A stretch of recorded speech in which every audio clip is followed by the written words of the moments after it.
Hi boys and girls, welcome to Weekly Announcements with Mr. Morris. I am live on location outside at our playground, so please stand for the flag salute.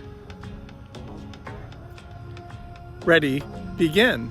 I pledge allegiance to the flag of the United States of America and to the republic for which it stands, one nation, under God, indivisible, with liberty and justice for all.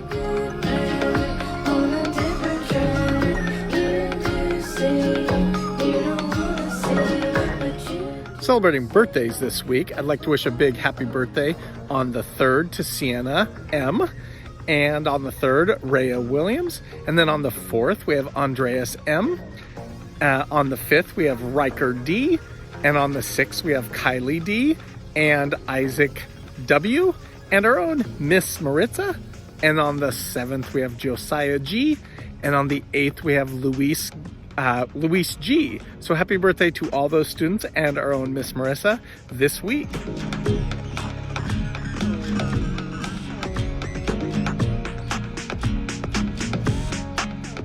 Students, our word of the week for this week is constantly.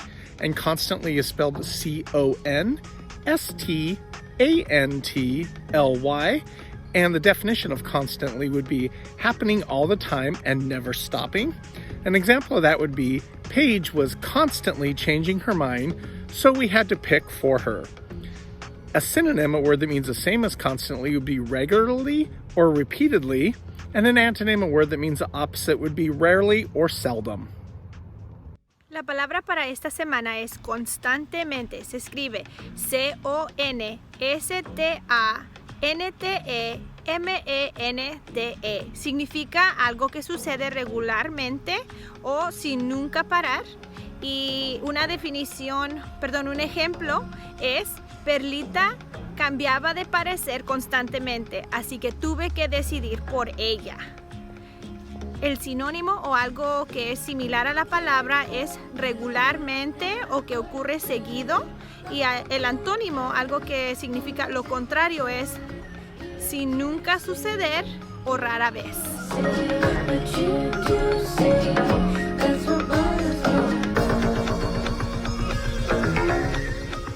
A couple quick announcements for you students. The first one being, I want to congratulate many of you because you had some awesome costumes Friday for our Spirit Day. It was great to see so many of you dressed up in costumes. I also want to thank you for the great job you did during our assembly. Most of you were such a great virtual audience, so we appreciate that. And again, I want to congratulate all those students that won the Grizzly Pride Award on Friday. And I want to also remind you that our next Spirit Day is going to be Friday, November 20th. And we're going to get that theme out to you soon. Y para todos nuestros estudiantes, muchísimas gracias por participar en nuestro día de espíritu escolar este viernes que pasó. Vimos bastantes disfraces en todas las clases virtuales y fue muy divertido verlos a todos. Además, también queremos agradecerles por ser una audiencia muy respetuosa durante nuestra asamblea de orgullo de osos pardos.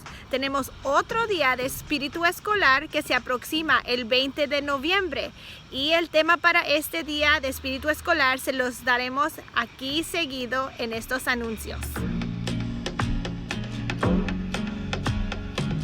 Students, I'd like to encourage you to check out our newsletter this week for information about free bike helmets offered through one of our business partners, which is Northwest Hub. So be looking for that in case you're interested in participating in their free bike helmet program. Northwest Hub está promocionando la seguridad mientras usas tu bicicleta, así que te animamos a ver nuestro boletín de esta semana para más información en cómo puedes tú ir a recoger tu casco gratuito de parte de Northwest Hub.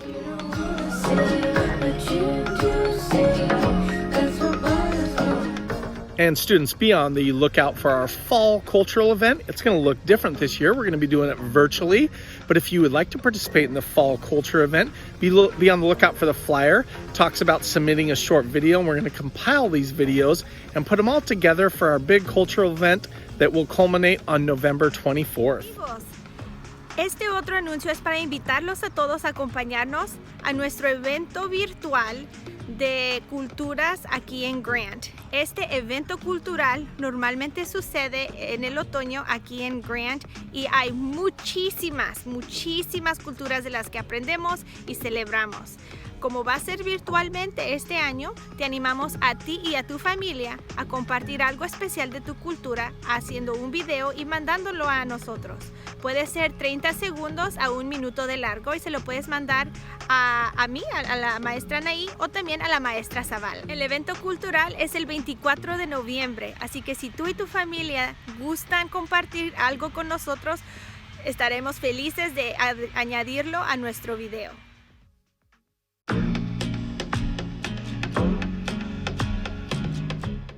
And I want to finish today with our fall trivia themed question. I know we forgot the trivia question last week, but we're remembering we're starting the fall trivia series. So for this question for today, I'd like to know the answer to this.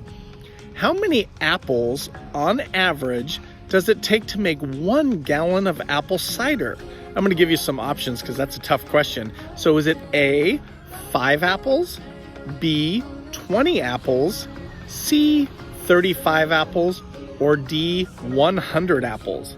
So again, how many apples on average does it take to make 1 gallon of apple cider? We all love apple cider, that's tasty. So is it 5 apples, 20 apples, 35 apples, or 100 apples? Good luck with that question, boys and girls, and I hope you have a great week. La semana pasada se nos olvidó por completo darles una pregunta de trivia, así que aquí les va.